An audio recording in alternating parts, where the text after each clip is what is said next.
This is how to fix the error code EA229 on your Worcester Bosch boiler.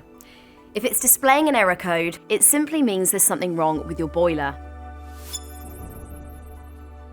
With the Greenstar I-System boiler, this problem is likely triggered by the loss of the ionisation signal in your boiler. First, let's check the water pressure in your boiler. We're looking for this to be between 1 and 1.5 bar. Click on the first link below to find out how to top up the water on your specific boiler. Now let's try resetting your boiler. If the error is still showing after you've pressed reset, then we'll need to look a little deeper, and this isn't something you can fix here. For more advice or to arrange a visit straight away from one of our Gas Safe Registered engineers, just click the Get in Touch link below.